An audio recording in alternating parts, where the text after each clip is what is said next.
Halo semuanya, saya Joen dari kelas IT 202. Pada kesempatan kali ini saya akan mempresentasikan ujian tengah semester dan tugas 1 sistem basis data yang diampu oleh Ibu Cian.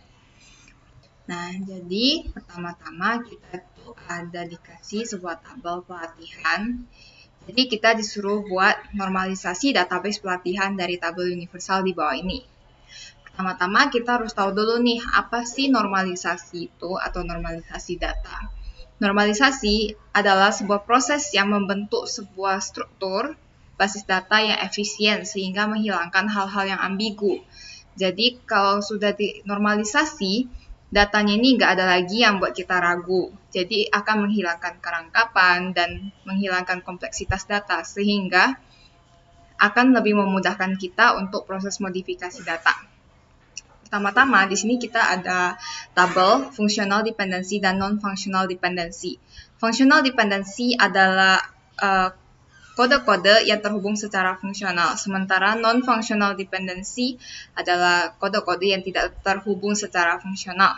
Nah, di functional dependency kita ada kode peserta yang terhubung dengan nama peserta, kode pelatihan yang terhubung dengan jenis pelatihan. Kemudian kode peserta dan kode pelatihan keduanya berhubungan dengan evaluasi. Nah, dari sini kita bisa lihat bahwa atribut kuncinya adalah kode peserta dan kode pelatihan.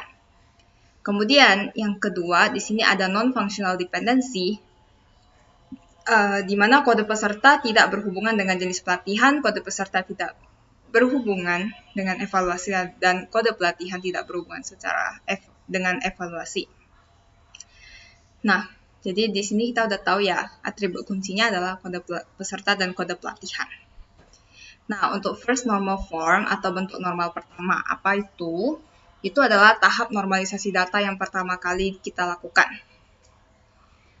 yaitu untuk mendefinisikan atribut kunci. Jadi di sini tidak boleh ada atribut yang multi-value atau atribut komposit atau kombinasinya di dalam tabel. Jadi setiap atribut dalam tabel harus berupa nilai atomik yang tidak dapat dibagi lagi.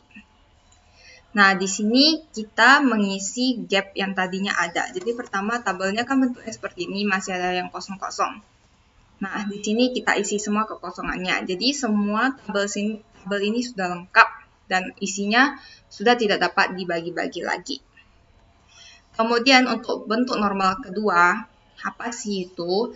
Jadi kalau misalnya suatu relasi sudah memenuhi bentuk normal pertama, kita akan lanjut menormalisasikannya ke bentuk normal kedua.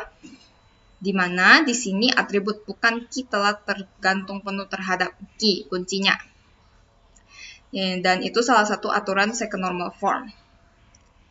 Jadi jika ada ketergantungan yang parsial, maka kita harus buat lagi satu tabel buat yang kode-kode atau kunci yang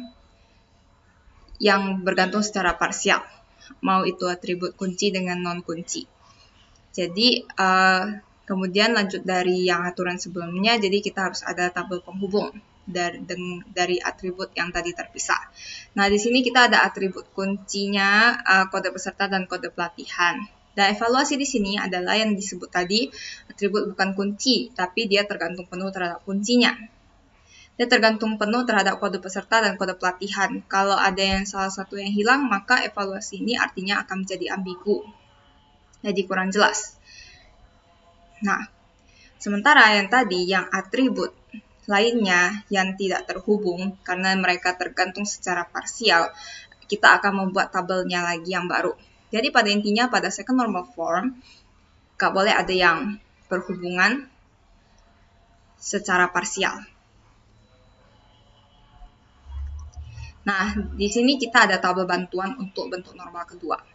Jadi, ada tabel peserta, yaitu atribut kunci kode peserta, dijelaskan dengan atribut nama peserta. Karena nama peserta bergantung secara parsial dengan kuncinya, karena dia cuma bergantung pada kode peserta saja. Karena dia menjelaskan kode peserta.